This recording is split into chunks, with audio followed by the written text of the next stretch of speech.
Hey, Andrew. Hey, Justin. Hey, Mike. Hey, Justin. Hey, Mike. Hey, Andrew. We did it. We're here. Yeah, we are.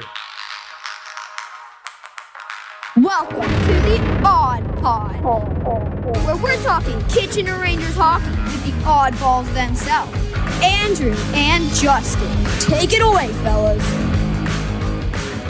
Did it. We're here. Yeah, we are. We're sitting here with a veteran of the AHL, ECHL, NCAA, Ontario Junior A, and of course, our fearless leader in the front office, General Manager Mike McKenzie. Thanks for having me, guys. Yeah, it's been a long time coming. I remember at the start of the year when you guys came in on the tour, I jokingly said maybe UC could come on the podcast. We're still waiting for you. That got shut down pretty quickly. Yeah. And so then it turned to me, and then I didn't get a call for like 4 or 5 months. So I was like, they're obviously not very interested. Okay, But to then be fair, the call came in, and we now put we're the here. call in. We put the call in Okay. like I don't Yeah, know, we 2 months ago, yeah. 3 months ago, Yeah. and we were told, your people told our people that it would happen, and then Okay. it was maybe a few prods, and now we're here. There was a So trade deadline and some aftermath that had to be dealt with. So Yeah. But we're here. We're glad we finally got here. Absolutely. Yeah. And we're grateful that you're joining us. First off, just because it's relevant, we had Max Diracolo commit to St. Lawrence University. You grew up playing Junior A and went on to play NCAA hockey at St. Lawrence University. You've tweeted about the CHL to pro being kind of the best route right now, according to data. But how do you think that the CHL and NCAA are going to move forward after these first 2 years of kind of a feeling out process? Yeah, I think it's definitely ever changing. I don't think anyone really knows. We're still in like the test phase here. So I think once you get 3, 4, 5 years in, we'll have probably a bit better of an idea of how that all looks. And right now it's very fly by the seat of your pants for everyone, right? For the schools, they have the transfer portal now too. They have CHL players coming. So like there's a lot of things going on their side too. And then for us too, there's a lot of things going on our side with, guys leaving. When do they leave? How do they leave? At what age? And then, it all trickles down. Everyone's impacted by it. And, now U Sport's impacted by it. Now the Junior A is impacted by it. And junior leagues in the US are impacted by it. So like there's a lot of different stuff going on, but the constant is that it's touching every hockey player or league that hockey players play in at the junior level or just past the junior level into early 20s and things like that. So I don't think anyone really knows how it's going to go, to be honest, but you've got to be really on your toes right now because it's just like changing every day. So and you mentioned the data and stuff like that, and there is different data, and everyone's going to skew it to bias what they want, right? And it's the thing that and we've done a lot of research and put a lot of time and effort and energy into looking at some of these trends, early trends, and how it looks and different things, and how are CHL players doing when they go there, and how much are they playing, and things like that. So we're constantly monitoring it. My post was strictly more about the top end players too, the first round picks, the elite of elite. There are plenty of kids that should. It's a great option for kids to go to the NCAA. At some point, it's just there's something that has worked for a very long time, and now people are thinking, well, maybe we should try something different when this has worked. And the list of players that had done that clearly showed that, right? So it's not to say that this other way might not work, and maybe in 10 years there's a lot of data to show that that's worked better, or that's or it's equal, or both are great options. So no one really knows right now. It's just one of those things where it's like a lot of first round NHL picks have played in the OHL or CHL, and they go right to the NHL when they're done. Right. That's just the bottom line. The facts are the facts, and the data shows that. So but I played in the NCAA. What was that like? Yeah, it was awesome. It was probably the 4 of the best years of hockey I had. And from a hockey standpoint, I got to play at a high level hockey for 4 years while going to school. And I was one of the fortunate ones that somehow managed to get my degree by the time the 4 years were done. Yeah. It was not always easy. Yeah, I'm not a big school guy, but so when you combine all those things, the hockey, high level hockey, getting your education, and then I've got friends that like we still get together once a year for a trip every summer that are like lifelong friends for me that are I met at St. Lawrence. And so like when you combine all those things, it's like what's not to like.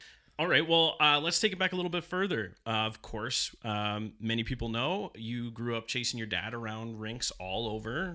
Your dad being Bob McKenzie, the Bob father. What was it like sharing your dad with the game of hockey, but not just the game of hockey, like fans, all over the country?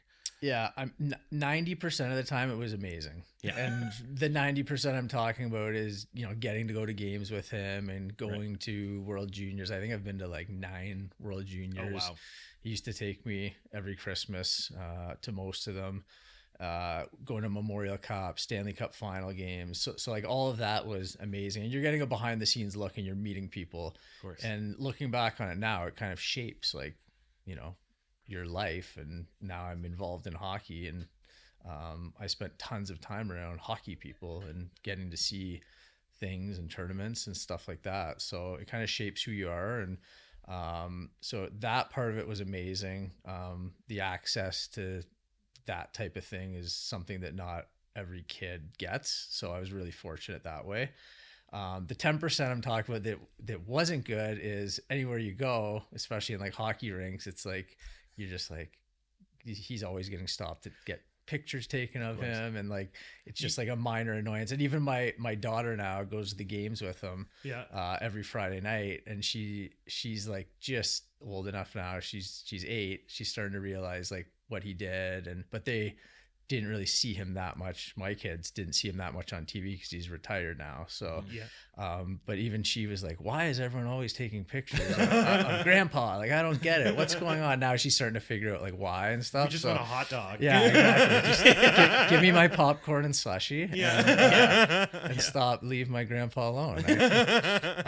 So that part of it. And then there is like the other part. And I grew a thick skin really early on because it was like, you're only on the team because you're dad. And that one was the big one, right? So like growing up playing hockey, you get that one a lot. And it's just, typical like hockey chirping. Yeah. But I realized at a very young age that's the way it was going to be. So I developed a little thick skin real quickly on that stuff. But it gets old at some points. You're like, really, guys, again? Like it's the same thing. Yeah, come up with better material.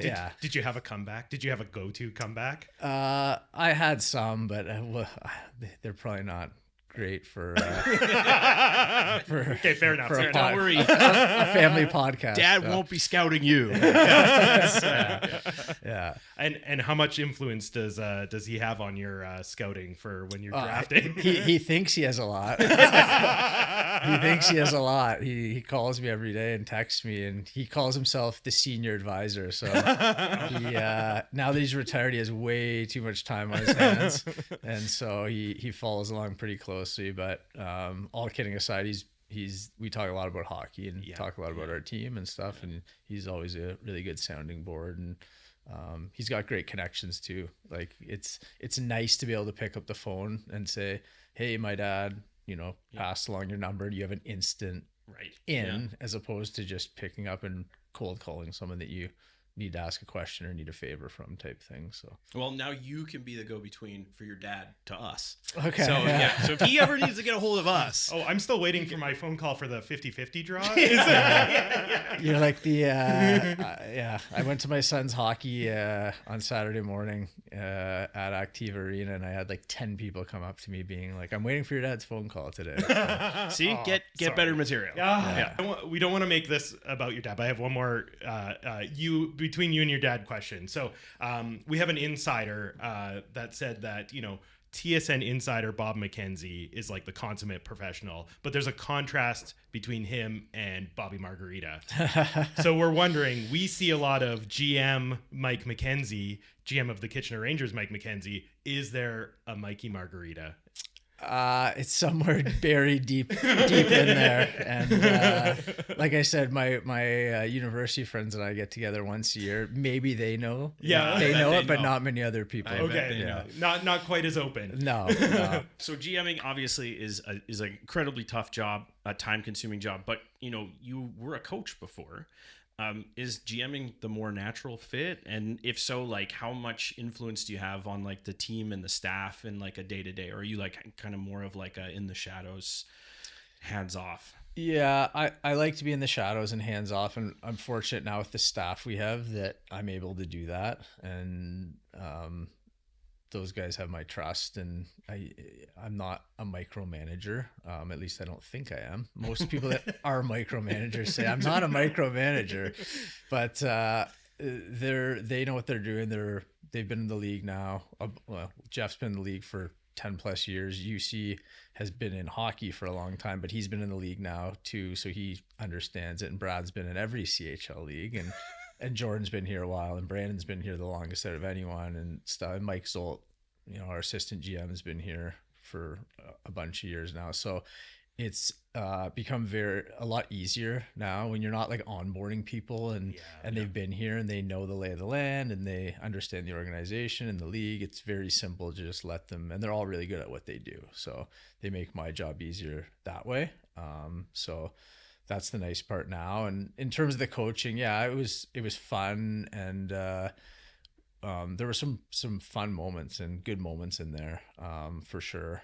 And I enjoyed the coaching part, but doing two jobs is just, it's a lot. Yeah. And you feel like at some points you're shortchanging one or the other, and you're kind of giving like 60% to both of them. And it's not fair to the organization and the fans and the people you work with too, when it's like you're trying to plan a practice, but then you got to go talk to an agent about a trade, and vice versa. If you're in a draft meeting and all of a sudden you have to leave the meeting early to go coach practice, and it's like you feel like no one's getting your 100%, which is just not the best way to do things. So. I would imagine you're also like, you're trying to coach the best out of these kids playing. And then also if you're having to have those agent conversations, trade conversations, like those types of things, it's like, it could be a muddle. It can cloud the waters really, really quickly too, even if you don't realize it, because you are, I mean, as a general manager, you're looking, we're worried about this year, but also like we're planning for next year, and we're worried about our young kids and how they're doing, and our draft cupboard, and all these things that coaches are like, I don't care about. Like, we're here to win on Friday night, and that's my job, is to go on Friday night and win. And so when you have both jobs, it's like you're kind of like pulled between the two, and you're like, we need to win on Friday night, but also it's like, I'd really love if one of our prospects got more ice time, and like, can we sneak them out there a little bit more? But it's like, that might not be the best thing for winning that game on that night. So your priorities are kind of like pulled, which makes it a little challenging too. Were you coaching before you were the GM, or did you GM and coach all at the same time? So the whole, I started as an assistant coach. I ended up being the assistant coach and assistant GM for a couple of years. So I was doing kind of like both. And then that's a big business card, assistant coach and assistant. Yeah, lots of titles. The more titles, the better, right? And then I became the GM, and then I did both for a little bit. Went back to being the GM full time, and then did both for a little bit again, and then went back to GM. So it's kind of been all over the place a little bit. Yeah. That last time you were coach, then you hired UC, right? So non-traditional route. You a European coach, first European coach in the OHL. Like the CHL is dominated by North American coaches. Like what made UC the pick that you wanted to go with? We are huge fans of UC, so we think it was the right pick. We're equally huge fans as we are scared of him. We also want to throw out, we call him the Juice on the podcast. How do you think he would feel about that? I don't know. We can go down to the dressing room right after this. You know what? I want to go. We want your opinion. This is about you. This is about you only. I think he'd be okay with it. But I mean, the the stats speak for themselves. He was the right person, obviously, with the success he's had. He's done really well for us, and he says it too, but it's not just him either. It's the whole staff, right? And we've got a lot of really good people around him that I think helped ease his transition a little bit to North America. But now that they're comfortable and they've been here a couple of years, you can really see how good of a staff they are. And at the time, it was a very bold or unique, I guess, whatever word you want to use, hire.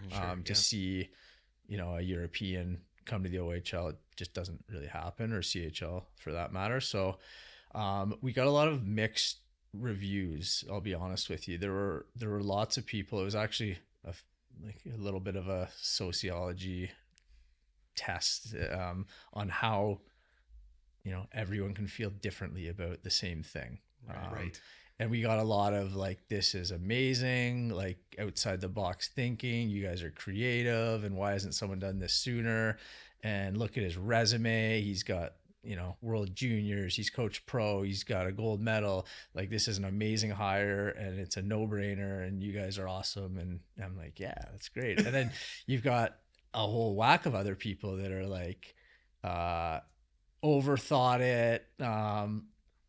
We're in Canada. How could you not find a coach in Ontario, a Canadian coach? If I didn't get my start as a Canadian coach at this level, I would have never made it here. And you guys are stupid because you're trying to outsmart everyone and look like the smartest guy in the room. And so it was very mixed, which was interesting to see both sides of it. And at the time, when your record's 0-0 and you're going into a season, you're like, which way could this go? And we knew he was good, and we knew he'd be good, but it's there was a whole other area of we knew he could coach hockey, but anytime you're bringing someone from far away that has family and it's a new country, it's no matter, we see it with import players all the time. It's it's a big transition for them to come here, and they're teenagers, but it's still a big transition for anyone. And they don't have kids. And things like that and where do you live? So for us, the biggest challenge and hurdle in my mind was how do we make it work logistically and make sure that he's comfortable and that we don't miss anything. Once the practice starts and the game starts, we know he can coach hockey. That's not an issue. He just has a Finnish accent, and the players are going to have to get used to that. But it's no different than a really good coach coming in. He's a good coach. So that was the biggest thing for us, is or me at least, trying to in my brain figure out how does this all work logistically, family wise, and getting them set up and flights and just all the little things you don't really think about when you're hiring. When you hire a Canadian, they just come and they're here and they coach. So. That's what Hunter Brustevich said to us. He was like, that was the hardest thing, was the accent. Yeah, pretty much. Yeah. He's like, the systems, they all made sense once we got practicing. It's like, oh, okay, great. Yeah, I mean, speaking of that accent, going into meetings with him and his background, his cultural differences, how many of those meetings take place in the sauna? Our sauna gets a lot of use. I bet. From all the coaches, but he's number one. I will not go in with him. I learned very early when we got the sauna that it's very uncomfortable for me to go in there with him, because he just chucks the water on it, and that thing, it gets so hot that sauna. Your skin is actually feels like it's burning. And for me, that's just not fun. So he calls it, he chirps us, the guys that don't like to go in with him. Brad will go in with him a lot. Brad will go in. Yeah, that makes sense. Jeff will go in with him. I prefer not to, but I feel like Jeff even prefers not to. So for anytime we go in, he calls it a warm room. He's like, this isn't a sauna. This is just a warm room. Yeah, okay. You're sitting in a warm room. This makes sense why Brad gets so hot sometimes. Yeah, right. Yeah. No comment. No. You don't have to comment, but we love Brad's. We love Brad's hot-headedness. We'll say, for pardon the pun. His sauna temps. Yeah. You had a chance to coach NHLers, John Gibson, Radek Faksa, Tobias Reeder. There's others as well, but what is it that makes it like? What is the it factor, the special thing that makes guys be able to make that transition to the NHL? And when you're looking at players, does any of that like physical or mental archetype kind of come into play when you're looking for players as a GM and with your scouts, or or do you just like look for certain traits and then you're like, we'll coach the players up? Yeah, it's funny to like hear those names and like thinking back on it now, and like that was like my first and second year, and like looking back on it now, like I had no idea what I was doing. Right. It's like I probably learned more from those guys being around them than they learned from me, for being honest. I was just worried about if the post game meal was on the bus when we got there, and if the hotels were ready when we showed up to a city. That was my main responsibility. So, but yeah, like looking back on it, like you kind of take bits and pieces of what you learn each year.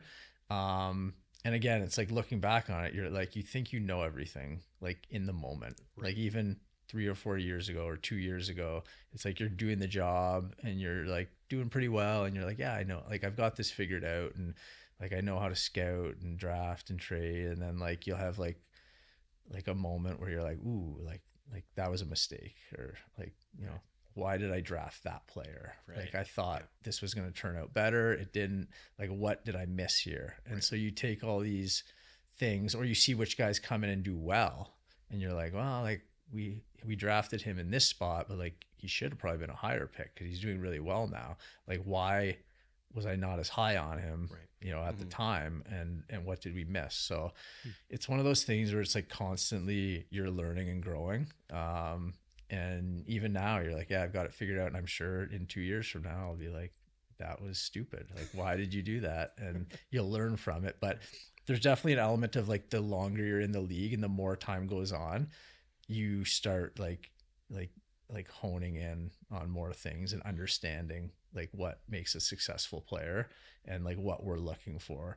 And at first, I'll be honest, like there was some players and draft picks and things where you're like, they're a good player, but looking back on it, it's like they weren't the right player for us. Yeah. And now I think I've got a better handle on like what we want for a Kitchener Ranger, and it's okay if another player isn't for us, and they may go somewhere else and do very well and score 40 goals in a season, and that's okay. But like for us, maybe that wasn't the player for us in our organization. We just value something different and need something different to try to win, because that's the ultimate goal. Is you can still have good players and not win. But we want to try to win, and we feel like or I'm learning that there's a recipe for that. And I think that's where we've made the most strides in terms of like our management group in the last like 2 years, I'd say, in terms of like, we had good teams, but now I think we're figuring out, a better recipe for what winning hockey looks like, as opposed to just having a set of very good players together.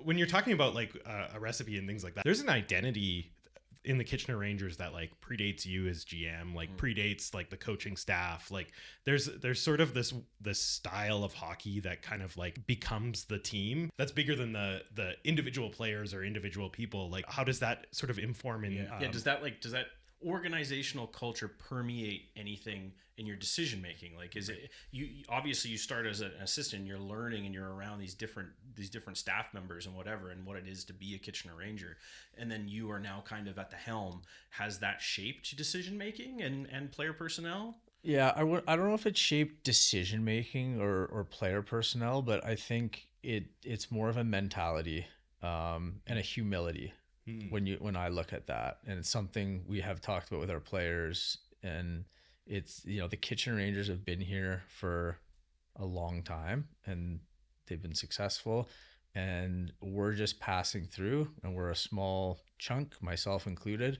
We're going to be here for a set amount of time, and they're going to continue on once we're gone. And so it's more of a humility thing for me, that we try to get through to staff and players, that we're just a small part of a really an organization with a really rich tradition and history. And if hopefully we can add to that along the way and leave it in a better place than we found it. That's what we always kind of say. But it's something bigger than us. It's an organization that's bigger than one person. We're going to go back. We're going to do like a timeline sweep. All right. Basically from last off season, Jack Pridham, he's coming back. Yeah. What did that mean to like the team this year and the mentality that a guy who was for a long time not in the OHL for the very reason that he wanted to go to Boston University, and now he's had an experience here in Kitchener and he's coming back? Yeah, it was huge, I think, in general, because again, it was the first year and he was one of those first guys that like came over when the rule change happened. And one of the guys that like made a big impact. Like there was plenty of players that came over.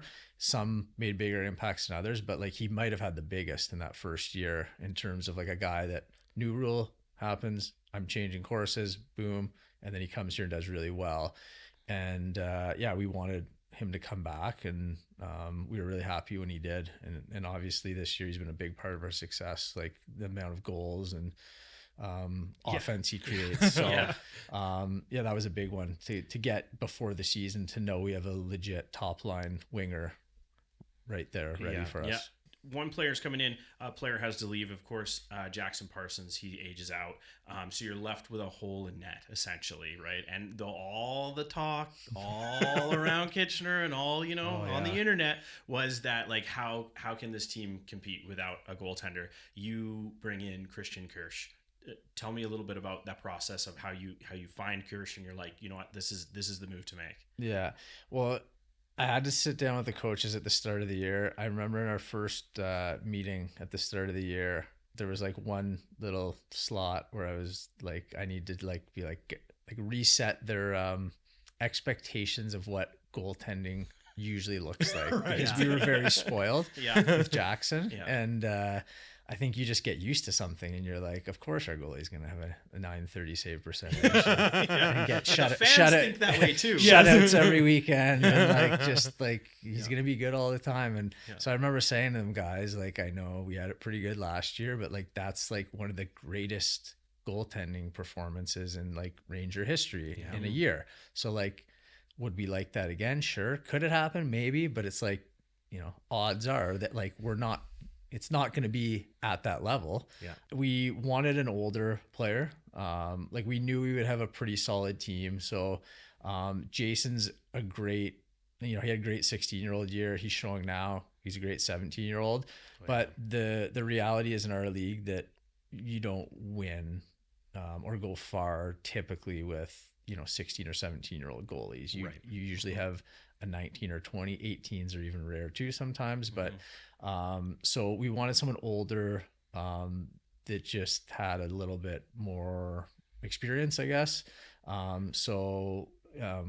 We were really lucky to be able to draft Christian, and he's had a great year for us too. And he's kind of kept the ball rolling in terms of good goal. Him and Jason, they both played phenomenal. Well, I mean, last night, Jason had a pretty epic game. Yeah, he's been great too. So it's like no matter who's in our net, we're very comfortable with, and both guys have been good. And goaltending is a hard position. Like there's going to be games that are not pretty. Like every goalie goes through it, and it's, you get blamed when it's not going well, and it's very obvious if it's not going well, but you get the credit when you do really well too. So it's a tough position, but both guys have done well. We've got another goalie that we're really excited about too, the Mason Rixoff.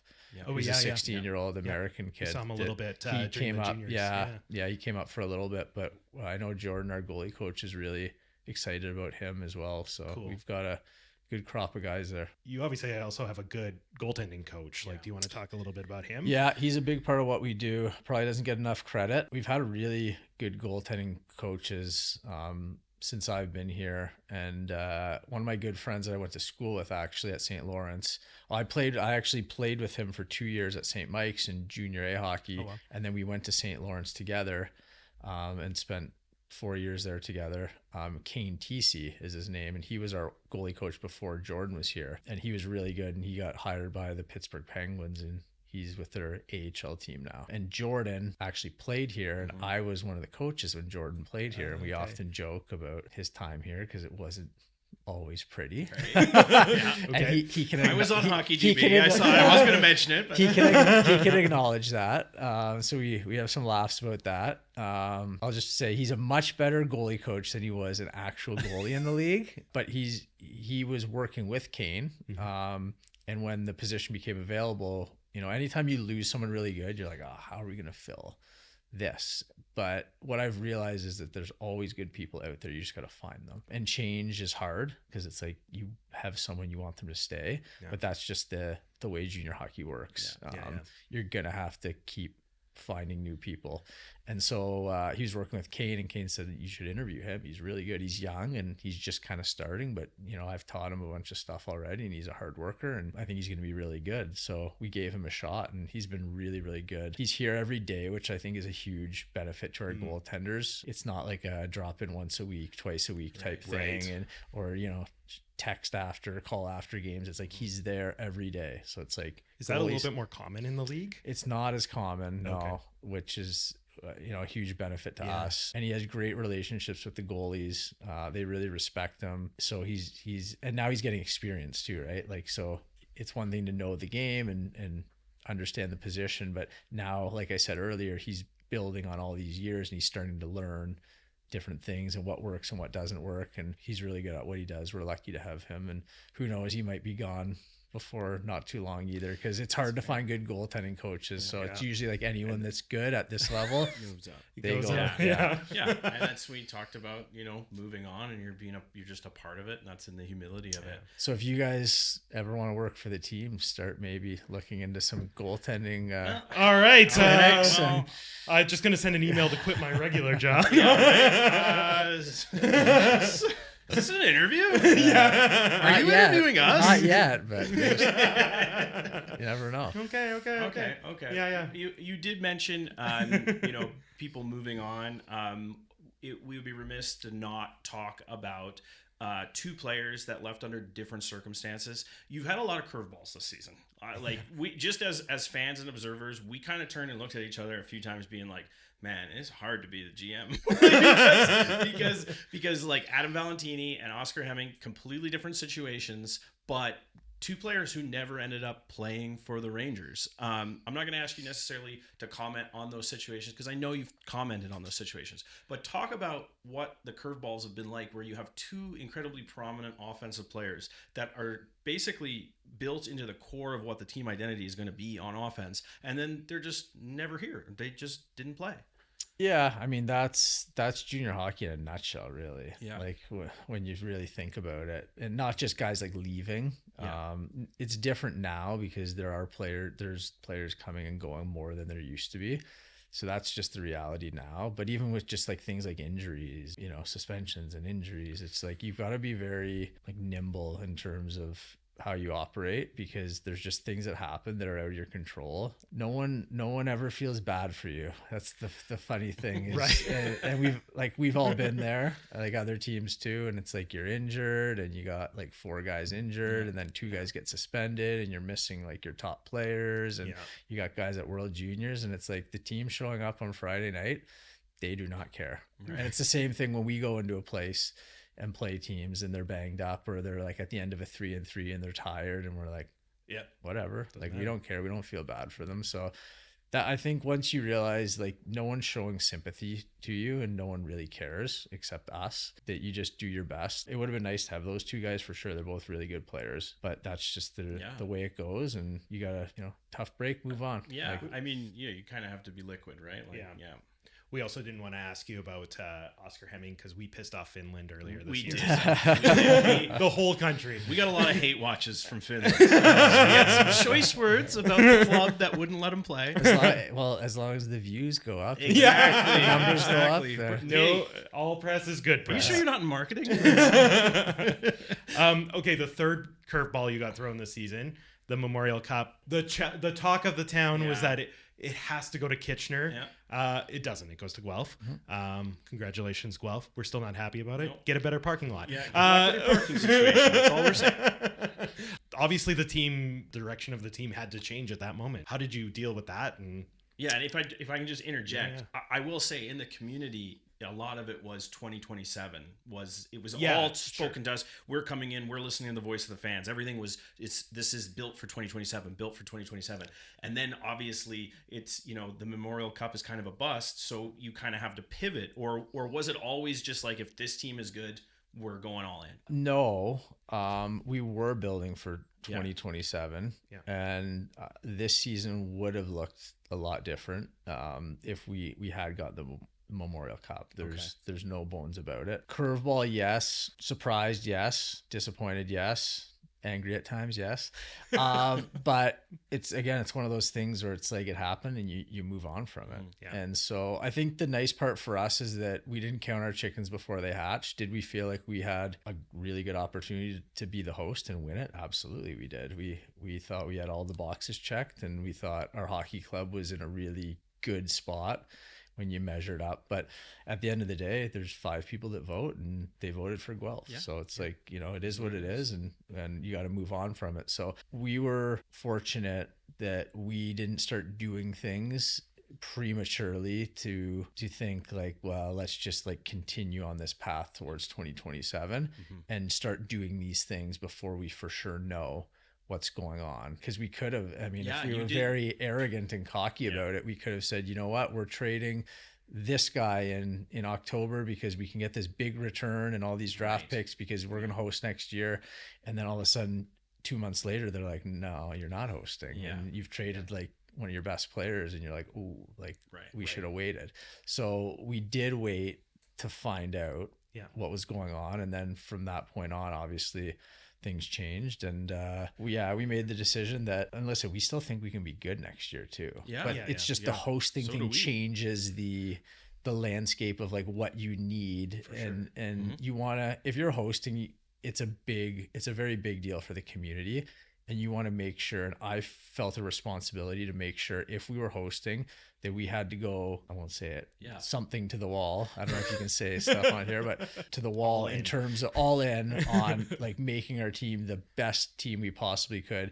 Because there are some other years where you go for it, but it's like, we still have a couple of draft picks left, and we didn't trade all our young players. But if we had gotten the Memorial Cup, you have to do everything in your power to push through and represent your community the best way you can and try to go through the front door. I think that was the biggest thing for us, is winning the league. The Memorial Cup is awesome, and hosting, it's an amazing opportunity, but it really means nothing if you like lose in the second or third round. Right. Yeah. And a lot of teams, you know, kind of fool themselves into like that host and they win the cup, but it's like they lost in the second round. Saginaw. You said that, not me. Any team, not just OHL teams, but it's like you win the Memorial Cup, you win the last game of the year, your season was a success, and it's like, yay, we won, we're awesome. And it's like, but like, really, did you win? Because you lost in the second round. So it's like, we didn't want to be that, so we were ready to go all in and do what we need to do. So it was a pretty tight timeline from the announcement to the trade deadline. Like, you don't really have much time. Plus World Juniors in there. Like, it was a busy time for you. There was like after we didn't get it, there was definitely an initial like shock period of like 3 or 4 or 5 days, maybe even a week of like you're kind of stunned and like you've been kind of punched in the face and you got to kind of regroup. And so we took that time, and then there was like a week or two after that where we like really like sat down, and a lot of my thoughts when I was on my own were like, how do we go about this next part? Because it's like, there's 2 decisions. It's like, we can either continue on this path for 2027 and just say, you know what, the tournament might not be here, but like, let's go play in Guelph. Yeah, you can still play it. We can still try to win the league and play in Guelph, or, you know, we can put more assets and more effort into winning this year. So we batted around both ideas. And at the time we were in first in the Midwest division, and we just felt like if you can win the division, it's very hard to punt on a year, especially with how good London's been the last few years. They're going to be good again. They're still good. Yeah, their version of punting is like still top 5 in the conference. Right. So we just felt, you know, anytime you have a chance to win the Midwest, we got to go for it. And so we made the decision to add. And at the time, we didn't know how much adding meant. But we wanted to bring in some older players and make our team better for sure. We made the decision that we were going to push through and try to do what we could to win this year. There was obviously, speaking of older players, there was one more curveball waiting for you, was you brought in Dylan Edwards, and then you find out that Ando's coming back, and now you've got to move an overager because you're over the limit. Especially with like what Jakub Chromiak meant to the team, that you've got to make basically a business decision because it's within the rules. Yeah, it was really hard because Jakub's such a great kid, and he was one of the most popular players we've had in a long time here in terms of his teammates loving him, but also the coaching staff, and myself included, loving him. He was awesome on the ice for us, but awesome off the ice too. And everything you could ask for in a 20-year-old. It was a really hard decision and a tough choice, but we also put ourselves in that predicament by trading for Dylan Edwards too. Yeah. So I can't look at myself and say, get upset about it because like we did it to ourselves, knowing that this could happen. Yeah. And at the time, the Edwards thing, we just felt it was too good to pass up on, and that if we waited, then you lose out on a player like Edwards, and now Ando doesn't come back or whatever, then we'd kick ourselves. So it was a little bit of a leap of faith, is doing the Edwards thing before we had clarity on Ando. But we just thought this guy's dynamic, and he's a top point scorer in the league at this point, and we needed a game breaker and a talent like that that could win you a game on his own. He's so sneaky good. Yeah. And you saw it like the first few games he was here, like the game the lights went out. Like that was a wild game. For many reasons. We played terribly. One, two, the lights went out. And then three, like the way the game ended, like when we tied it, and then like he scored shorthanded once the lights came on and they were flickering, and then they went out, immediately after. It was I remember talking to the coaches after and being like, that's why we got him. It's like he won us that game because he took the puck from our zone and he skated down the ice and he undressed one of their defensemen and undressed the goalie and put it in the net. And it's like there's not that many guys in the league that can do that, but he's one of them that can. And it's like sometimes in a game that's tight and it's a 2-2 game in the third period, you need a guy to make a skilled solo individual play. And he's a guy that can do that. So that's what I say when I talk about he can win you a game on his own. It's a huge part of having success, I feel. That game was crazy. I was at that game, and his mom was sitting right behind me, and the whole Edwards family was there because his brother is on Erie, who was also here, so they were both playing, and his mom was just like, "Is that going to count?" Because the lights went out so quickly afterwards. Well, you didn't stop at Dylan Edwards. You made a couple more really key acquisitions. One of them being Sam O'Reilly and Jared Woolley from London. What is it like trading with like a rival like that, and how do you even approach that situation, or is it just the same as anything else? Yeah, it's the same as anything else. It's just unique in the sense that we haven't really had the opportunity to trade with them because we've been competing with them, and trying to beat them. So it's never really aligned where we were selling and they're buying, or vice versa. So it just hadn't worked out. And this year it did, and they had something that we wanted and we had some stuff that they wanted, and it worked out. We do need to address this, all right? And this might be a little bit of hypocrisy, okay, on your behalf. After doing a deep dive, we said we weren't gotcha journalists. However, on November 1st, 2025, you tweeted, "My son loves Nerd Gummy Clusters so much he traded his sister 12 coffee crisps for a single pack of them. No negotiation or nothing, just straight up 12 for 1, take it or leave it." It's like, that's like an OHL trade. I was going to say, can he do your job? One elite player for 12 draft picks.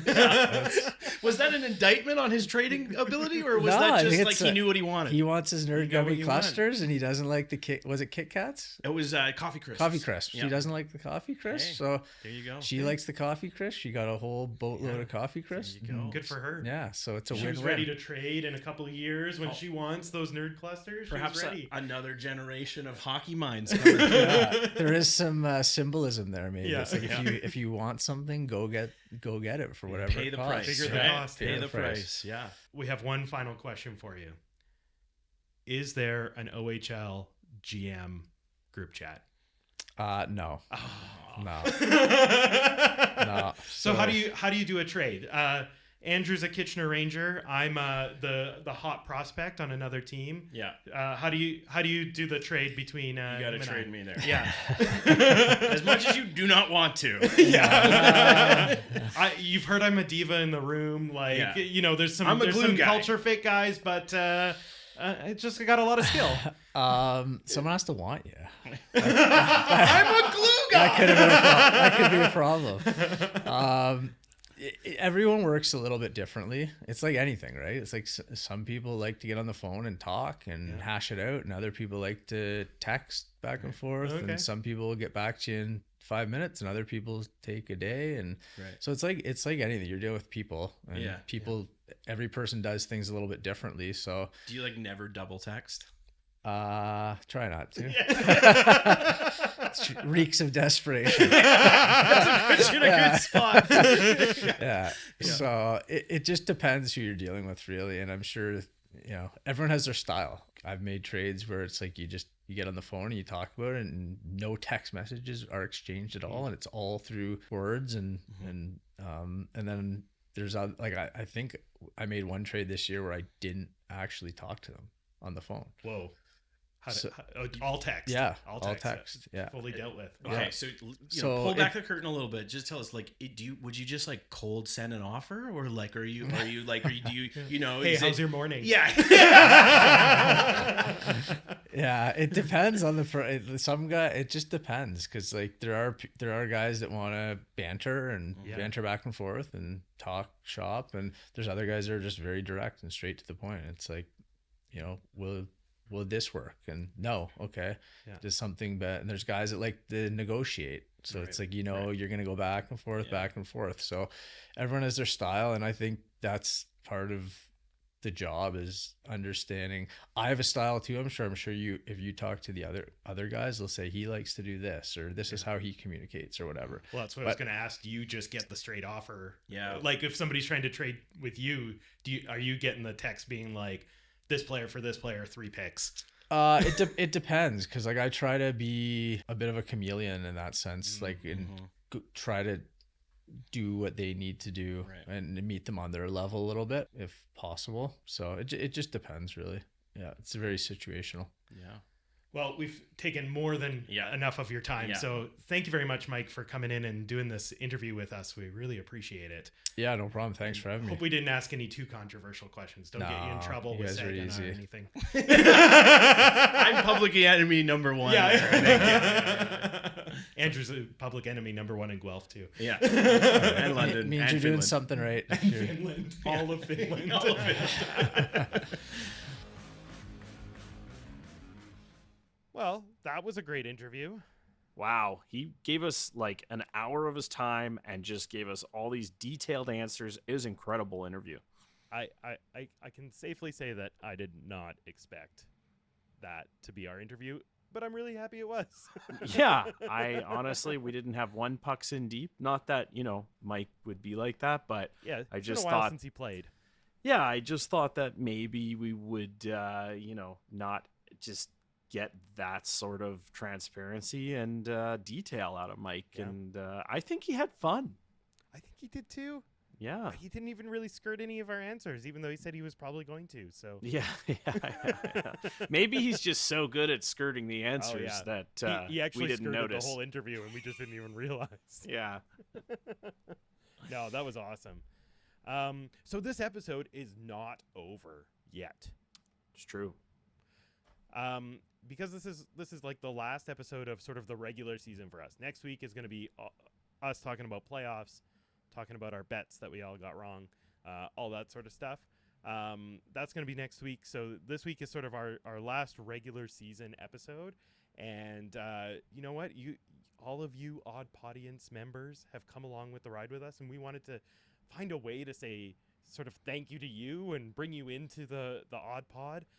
Because you guys are all so loyal and awesome and wonderful, and you chat with us all the time, and we love it. So we got a few of your 3 stars and your favorite memories of the season on or off the ice, and we're gonna play them now. And some of them are video. So if you're watching on YouTube or on Spotify, you can watch the video and you can see your friends. Some of them are audio only, and some of them were written in. So then you have to listen to me and Andrew talk about them. So, but you're used to that because you listen to our AudPod all the time. Supposedly you like that. I don't know why. I don't know why. I have no idea why, but we appreciate you nonetheless. So this is our thank you to you for listening. Okay, so we're going to start with Mallory. Hey guys, my name is Mallory, and one of my favorite moments from this season was Christian Humphrey's first OHL career hat trick. I was there when it happened, and it was just such an electric environment, and it was really cool because since he is the captain of my fantasy team, I did a drawing for him. I'll put a picture of it right here. And I gave it to him before the game, so I just thought that was really cool. And a personal favorite memory would be on Halloween. I was dressed up as the Lorax, and I got to go in the locker room. I'll also put a picture right here. And then another favorite memory was probably going to my 10th OHL arena. I've now been to a little over half of them. And my 3 stars from this year would be Christian Kirsch. He's just been an outstanding goalie. It's his first year in the OHL, and he already has 4 shutouts. He's just doing amazing. My next star is Jack Pridham. I think he can get to 50 goals. He's just been doing really well this season. And my last star would have to be our captain, Cameron Reed. He's just an outstanding leader on and off the ice. My name is Ethan. My favorite part of the season is when Sam O'Reilly scored that overtime winner in London. I was actually at the game, and it was so brilliant to see all of those faces on the London fans when it was announced that Sam O'Reilly scored the winner. I feel like that was the game that he announced himself as a Ranger through and through. My 3rd star of the season is going to be the Rangers staff. Obviously, Mike McKenzie has brought in some absolutely incredible players. He was very smart with those trades. Of course, Jussi Ahokas has done really good at bringing those new players in, integrating them, increasing team chemistry when he's actually in the games behind the bench. The Rangers behind the scenes staff have done a great job at renovating that dressing room, making it look absolutely stunning, and also making sure the odd is kept nice and clean for game days. My 2nd star for the season is Weston Cameron because of his fight and his absolutely insane goals, especially against Sarnia where he stood up for Jason Schaubel, and his goals against London, which was posted in, and that tip against Windsor. The 1st star has to be Jack Pridham. I was definitely insanely harsh on him at the start of the season, but ever since that Terry Bertos goal, he's been absolutely on fire, scoring tons of shorthanded goals, being really good on the power play, being good defensively, and being an absolute monster in that offensive zone. Let's go Rangers. It's me, Spencer Wolf. My best moment this year so far would probably be winning the Midwest Division title and also adding O'Reilly and Wooly, Edwards, and Sherrod to this lineup. Come playoff time will be huge for us. Let's go Rangers and keep up the great work, boys. What's up, AudPod? It's Blake Dietrich. I work for the Kitchener Rangers. My top 3 players of the season, it's hard to not just pick the entire team for this, but we'll go Reeder, Pridham, and Edwards. And then for top moment of the season, I'm going to go that game. I think it was against Sarnia when one of their players was throwing cross checks at Schaubel, and then Schaubel wasn't afraid to get down and dirty. And then later in the game, Weston Cameron showed that Sarnia player what's up. So go Rangers.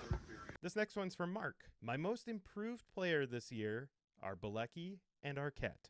My 3 stars for the season go to Prids, Humps, and Kirsch. And O'Reilly has been absolutely unreal since joining the club. The turning point of the season for me was losing the Memorial Cup bid and then watching management make the moves to go win now. That shift changed everything. Favorite moment of the year? Watching Weston Cameron beat the wheels off of Pickle after getting into it with Schaubel. Seeing how this team sticks up for each other and plays together, that's been great to watch all year long. Oh, and winning a 50-50 draw and then a jersey raffle the following week? Pretty wild.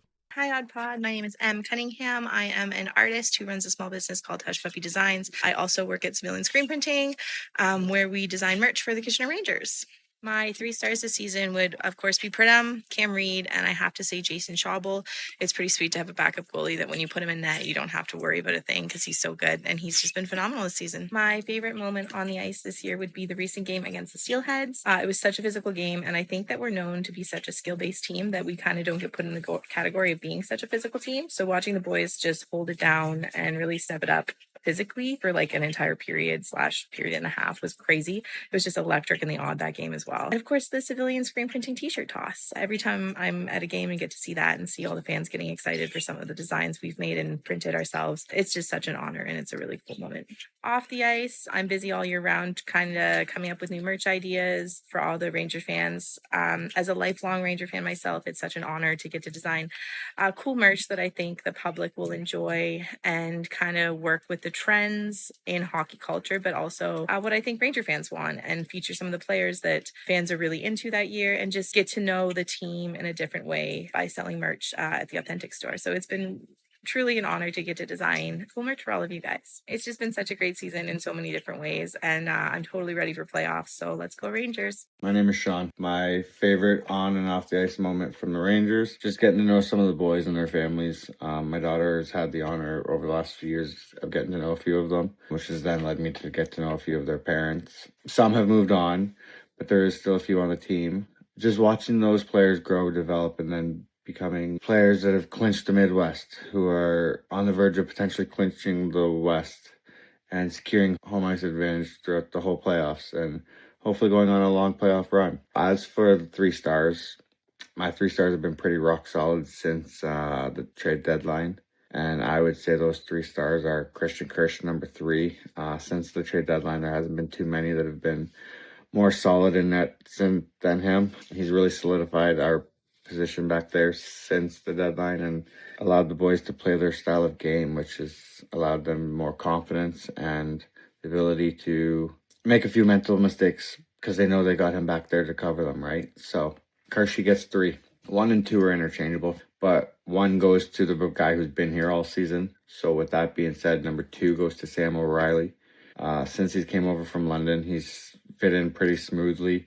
The transition's been nice. The winning pedigree that he's going to bring to our team come playoff time is going to be invaluable. Sammy Boy gets number 2. And as for number 1, you can't go wrong with a little bit of Prid money. Pridham's been probably our best player all season. You know, him and Humphreys go 1-2, but I give it to Pridham. You know, he's been out there all situations, penalty kill, power play, even strength. He's doing it all. Pridham gets number 1. Josh LaValle here, 3rd star. I'm giving it to the Kitchener Memorial Auditorium. Special shout out to the Kitchener Rangers and the City of Kitchener. An incredible job they do upkeeping and maintaining the Aud, including a phenomenal renovation they just completed. If you've seen the player facilities, those have to be the best in the league, if not the best in all junior hockey.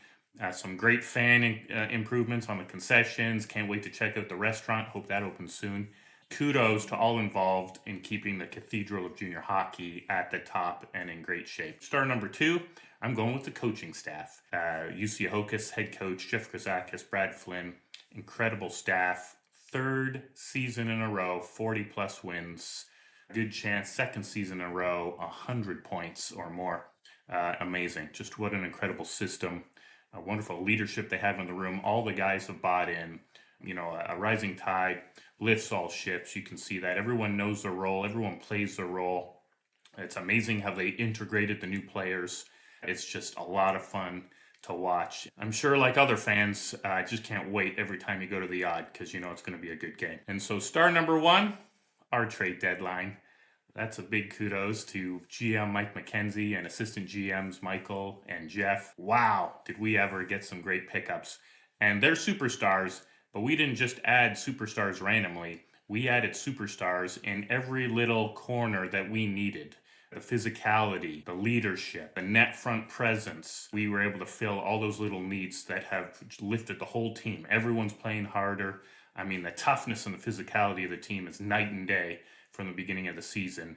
The compete, the wanting to win, that leadership in the room, it's just phenomenal. And I'm excited for the postseason. My favorite moment of the season, Sam O'Reilly, overtime hero, Canada Life Place. And I'm going with that moment because I was actually there.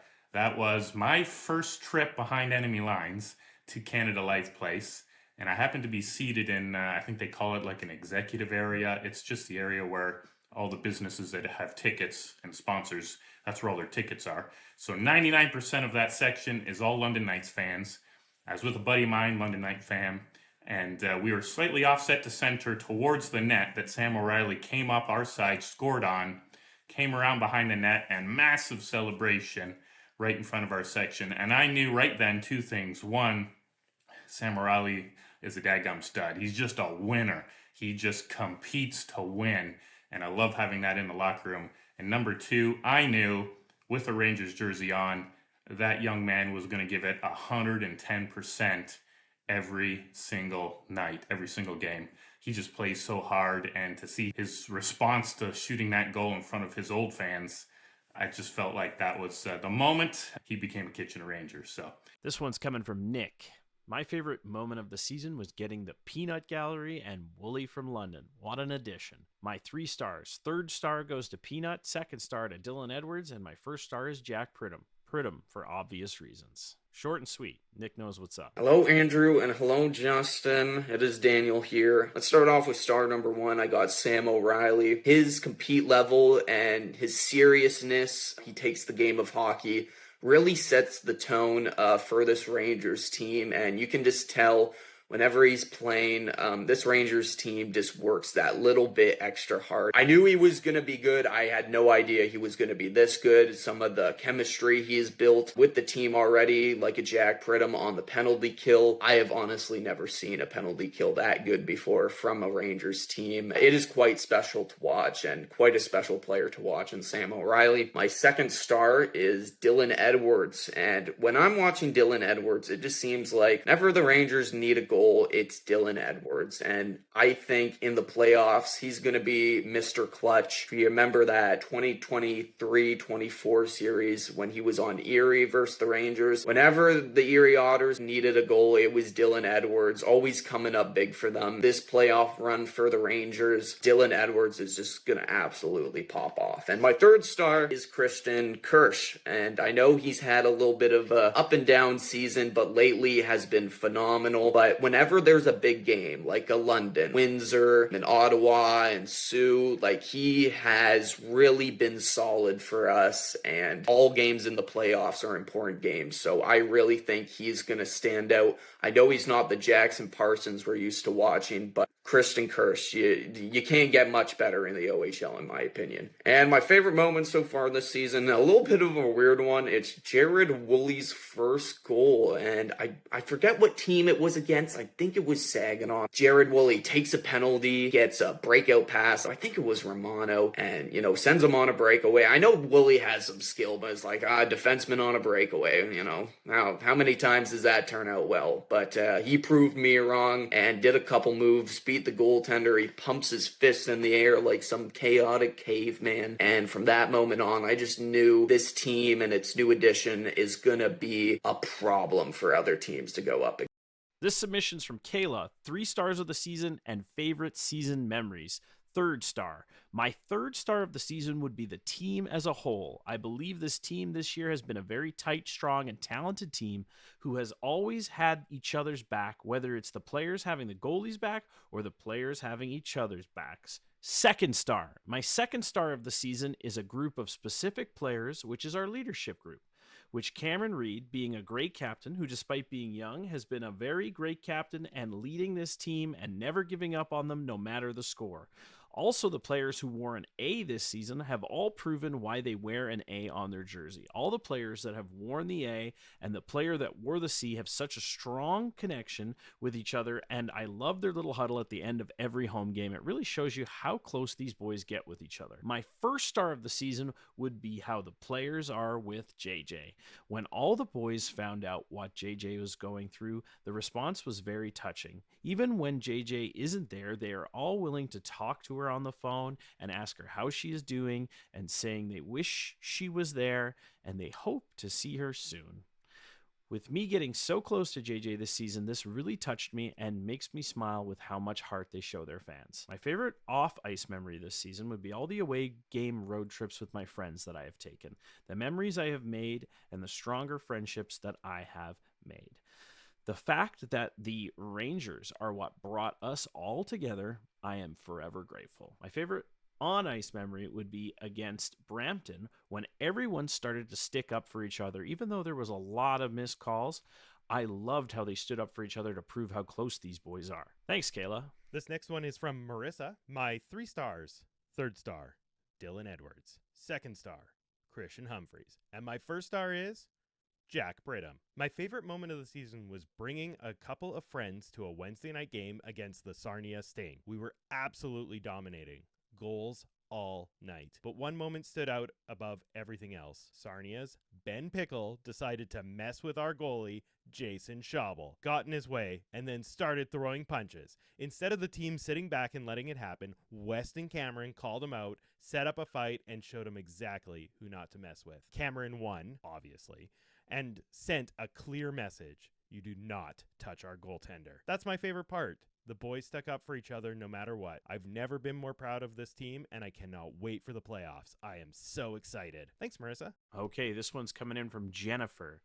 My favorite on-ice moment this season was the Sarnia game back in January. Weston Cameron's fight with Ben Pickle. After it was over, he pointed straight at Schabel. Didn't need to say a word. He was letting everyone know, I've got my guys back. I love how this team sticks up for each other. Don't always love the consequences, though. Off the ice, my favorite moments have been the road trips with the girls. We've made it to a bunch of away games this season, and there's nothing like spending time with your friends watching your team, whether it's at home or on the road. Now my 3 stars. Third star goes to the goaltending. The Schabs and Kirsch combination has been incredible. Both of them have made some absolutely unreal saves this season. Second star is the whole team. The group has rallied around my friend JJ through her battle this season in so many ways, making videos, checking in on her, asking how she's doing. Even the newer guys ask about her. They are all amazing people, and I am so grateful for everything they've shown her this year. And my first star, no question, is JJ herself. She's the strongest person I know. She's facing something no kid should ever have to go through, and yet she still makes time to come out and support the boys, sometimes coming straight from the hospital. She always shows up with a smile or a treat for the players, and she cheers them on just as hard as they cheer for her. My favorite Thanks, memories Jennifer. of this year are FanFest, where, you meet the new team, expectations are high, you create new friendships, meeting my favorite battle-built soldier, JJ, and instantly becoming family with our road trips to Ottawa and Peterborough and the love of hockey connecting us all together. Also, just the AudPod, listening to them every Friday morning before work. My core memories is meeting my Rangers gals, helping out with Rangers Reach, seeing the expressions on young kids' faces when our boys score a goal, meeting away fans and creating friendships with them. I actually met one of my best friends in Owen Sound at the Bay Shore when she came up to me and asked me about my jersey. And I met her son and her significant other and brought them to their first teddy bear toss, and to see that little boy's face light up when we scored a goal, for him to toss the teddy bear on the ice was priceless. And when he went down to High Five Alley to fist pump the boys and take pictures with his now favorite player on the Kitchener Rangers, Jack Pridham, how he took time to take a picture with Daniel and sign everything under the sun and listen. It makes me really proud to be a Rangers fan. Hey Andrew. Hey Justin. It's Jordan, your favorite intro host. Here's my favorite memory and 3 stars of the season. My favorite memory was being asked to help with puck drop for Cancer Night. I was so excited and pretty much told everyone getting a view from the arena from center ice is a very cool experience. Or we'd be getting to do the AudPod intro for Cancer Night and then being asked to permanently use it. My 3rd star of the season would be the fighting. I know not everyone agrees with fighting, but it does show how much the team cares for one another. You have Humphreys and Bilecki, who stood up for Pridham when he got hit a couple weeks ago. And then you have Ando, who took on 2 players when they got hit after Woolley. Just think, if this was last year, they'd probably be fighting each other and not protecting each other. And then, of course, we have the players who protect their goalies at any cost. At the beginning of the year, Daryl Colo took a 1-game suspension for protecting Kirsch after he was hit. And then, of course, you have Schabel versus Pickle fight, where one of the very first players to defend Schabs was Bilecki, who flew across the ice and came to his defense. And then later on in the game, you have Weston Cameron, who took on Pickle and turned him into Relish. My 2nd star of the season would be goaltending. Last year, we were a little spoiled with Jackson Parsons, but this year, Kirsch and Schabel have done an awesome job. I know other fans might have doubted them, but not me.